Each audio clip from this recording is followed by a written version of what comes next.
Hakim tegur Ferdy Sambo, cerita saudara nggak masuk akal. Apa alasan saudara sampai membuat skenario terpikir di dalam benak saudara bahwa harus terjadi tembak-menembak? Karena di pengalaman dinas saya di Perkap 1 2009 tentang penggunaan senjata api itu yang mulia, yang bisa menyelamatkan anggota dalam kontak tembak itu adalah dalam rangka melindungi diri sendiri dan orang lain. Dalam rangka melindungi diri sendiri dan orang lain. Iya, yang mulia. Saudara saksi ya, di sini saudara tuh diperiksa sebagai saksi, belum sebagai terdakwa. Iya, yang mulia. Tapi cerita saudara itu merupakan rangkaian yang dilakukan oleh para terdakwa saat ini. Iya, yang mulia. Dari tadi saya perhatikan cerita saudara itu nggak masuk di akal, dengan bukti-bukti yang ada nggak masuk di akal. Pertama, tadi saya sampaikan, istri saudara mengatakan saya sakit. Nyatanya pada saat turun dan melakukan swab, dan di dalam CCTV yang ada di rumah saudara itu tidak menunjukkan bahwa dirinya sakit. Itu yang pertama. Dan kalau toh pun sakit, dia cukup untuk memegang, untuk ukuran saudara, dia cukup punya uang untuk pergi ke rumah sakit. Dan kali ini sepertinya Pak Sambo seperti pemeriksaan terdakwa, padahal ini sebagai saksi. Iya.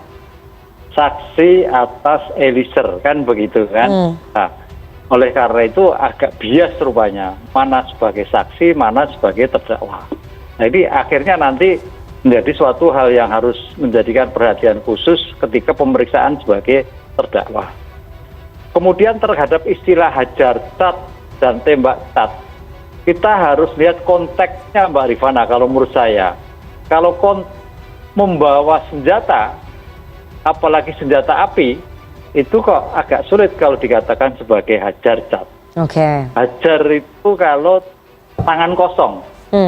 Semuanya tangan kosong, tidak ada bawa senjata.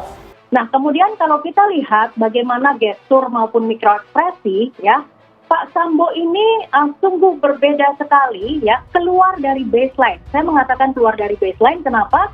Karena nada atau intonasi suaranya itu benar-benar sudah sangat lambat, terus kemudian juga menggunakan suara di dalam, ya.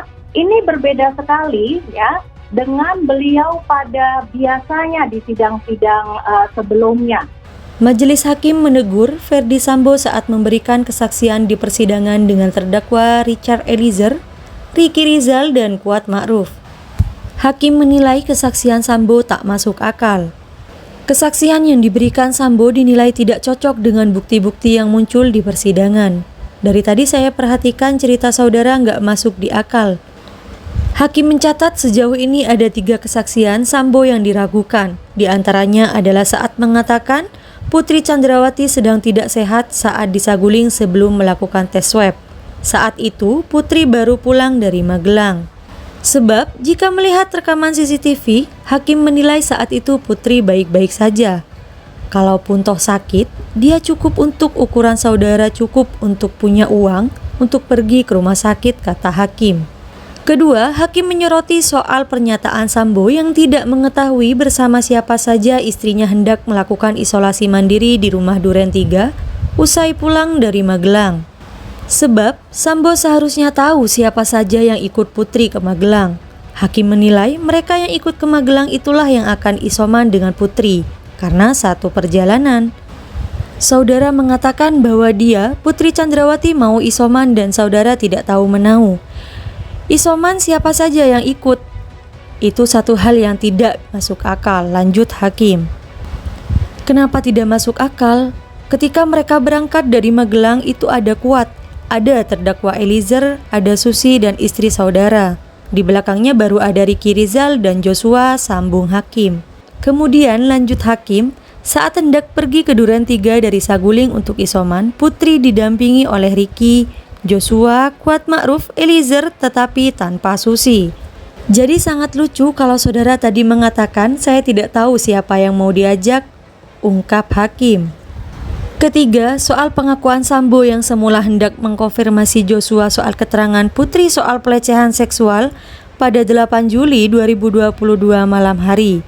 Kala itu, Sambo berencana untuk bermain badminton. Ketika berangkat dari rumah Saguling, ia mengaku lewat rumah Duren 3. Saat melintas, Sambo melihat Joshua di depan rumah. Sambo mengaku kembali emosi lalu memutuskan untuk langsung mengkonfrontasi Joshua. Saudara mengatakan bahwa akan dilakukan nanti malam bertemu dengan Joshua. Setelah pulang dari bulu tangkis, saudara mengatakan tiba-tiba ke Duren 3. Mampir lewat Joshua lalu saudara tambah amarah. Itu satu yang gak mungkin, kata hakim. Itu tidak mengatakan bahwa kejadiannya seperti itu. Sangatlah janggal keterangan saudara dengan fakta-fakta yang ada, sambung hakim. Selama dicecar hakim, Sambo terlihat diam dan mendengarkan dengan saksama. Ia tidak membantah apapun ucapan hakim. Kemudian hakim mengatakan tidak butuh pengakuan dari Sambo, tapi hakim mengingatkan karena Sambo sudah disumpah sebagai saksi, maka baiknya menceritakan kejadian apa adanya. Nah, coba saudara jawab mengenai keraguan saya tadi, kata hakim. Itulah keterangan yang saya berikan di bawah sumpah ini, Yang Mulia. Saya mohon maaf kalau memang itu tidak sesuai dengan fakta atau pendapat dari Yang Mulia, jawab Sambo. Ya, saya tidak akan memaksa, pungkas hakim.